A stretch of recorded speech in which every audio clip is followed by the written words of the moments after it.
मोदी जी क्या लेके आते हैं बिहार में? बड़ा बड़ा जुमला लेके आ रहे हैं। प्रधानमंत्री तो जुमला ले कर रहे हैं, कोई रोजी रोजगार देवे नहीं किए हैं तो जुमले न है। एकदम विदाई होगी 2025 मतलब एनडीए विलुप्त हो जाएगा बिहार से। तुम्हें कैसे पता चला? 45,000 करोड़ का EMU साइन करते हैं गुजरात के लिए। अब बिहार आते हैं तो कहते हैं यादव जात मेरा भाई है, कुर्मी मेरा भाई है, फलनवा मेरा भाई है। काहे भाई?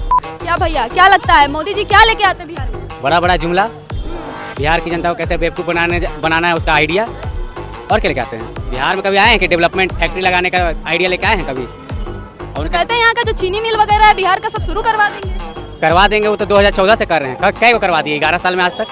एक भी ऐसा गिना दे प्रधानमंत्री जी की मेरे सरकार बनने के बाद चालू करवा दिए। एक अगर कोई करवाया भी रीगा तो वो तेजस्वी यादव करवाएं। प्रधानमंत्री शुरू से बेवकूफ़ बनाते आ रहे हैं बिहार की जनता को।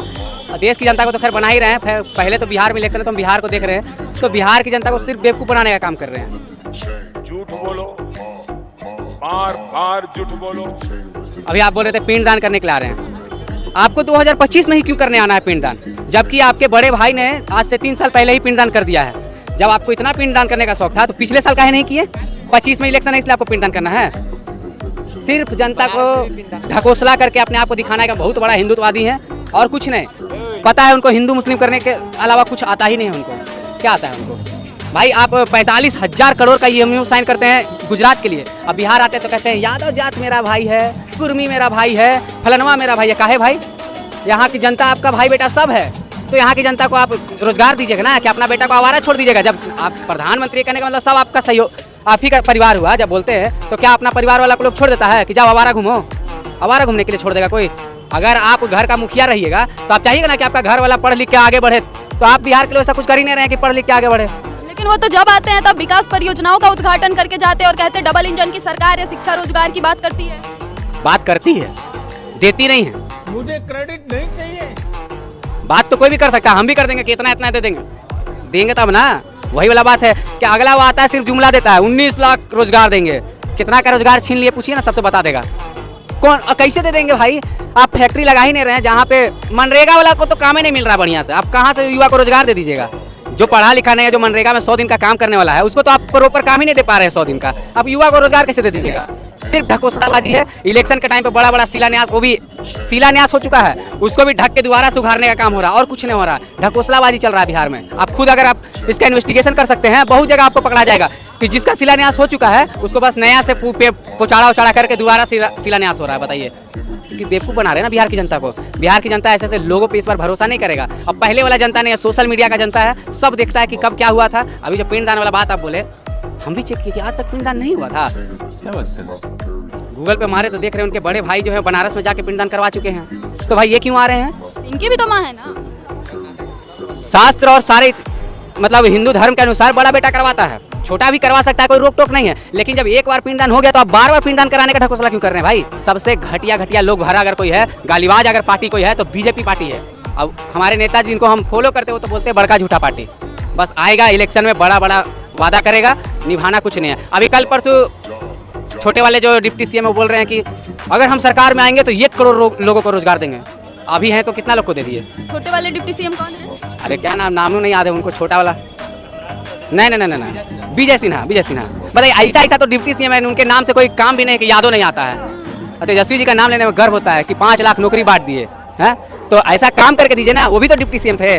करने का निष्ठा होना चाहिए, अंदर से नियत होना चाहिए। ये बड़ी अच्छी बात कही है।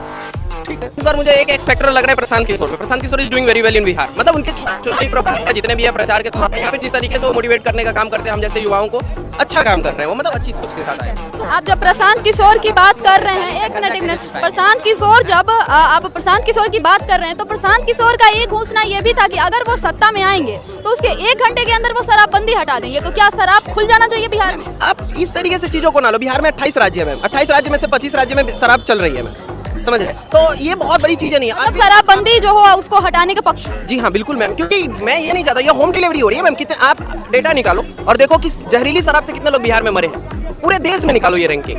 ऐसा तो नहीं है कि बिहार चालू था और शराबबंदी चालू थी तो लोग मर रहे थे, ऐसा नहीं है। शराब बंद होने के बाद लोग मरना स्टार्ट, समझ गए? हाँ, मैं पूरे देश चालू करेंगे ना। प्रशांत किशोर जी अपना फायदा देखते हैं, बिजनेसमैन आदमी है। हालांकि मनीष कश्यप जी कह दिए थे बिजनेसमैन आदमी है, वो बिजनेसमैन के तरह ही काम करते हैं। स्टालिन और विजय थालापति से बोल रहे हैं हम कर्जा लेके यहाँ बिहार में इन्वेस्ट कर रहे हैं।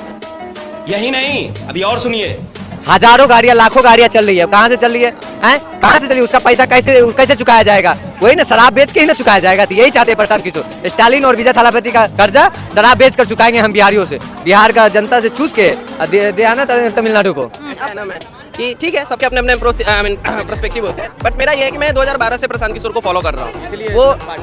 वो यूएन में रहते थे, यूएन से उन्होंने मतलब भारत में नरेंद्र मोदी के साथ वो एक कमरे में रहते थे, वहाँ से उन्होंने प्रधानमंत्री उनको काम किया।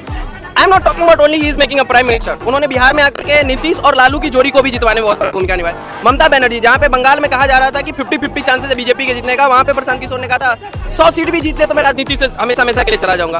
तो यहीं पे नहीं, फिर उन्होंने पंजाब के चुनाव हो, दिल्ली के चुनाव हो, दिल्ली के अलावा आप चले जाओ, तमिलनाडु के चुनाव, तमिलनाडु के अलावा चले जाओ, तो बाकी राज्यों में भी चुनाव। पहली बात ये है, प्रशांत किशोर जिसको बनाया वो पहले से सीएम रहे हैं और पहले से मुख्यमंत्री रहे हैं और पहले से प्रधानमंत्री रहे हैं, ठीक है।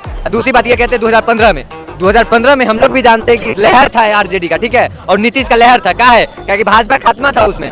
जब लालू और नीतीश अभी भी प्रशांत किशोर के विरोधी में लड़ेगा ना, लालू नीतीश का सरकार बनेगा, ना कि प्रशांत किशोर का सरकार बनेगा। क्या बात करते हैं आप? लालू नीतीश का सरकार बनेगा इस बार भी, आप देख लीजिएगा। अगर साथ लड़ेंगे तो प्रधानमंत्री तो जुमला कर रहे हैं, कोई रोजी रोजगार देवे नहीं किए हैं तो जुमले ना है। तो वो तो कहते हैं कि डबल इंजन की सरकार है, सबके रोजगार दे रहे हैं।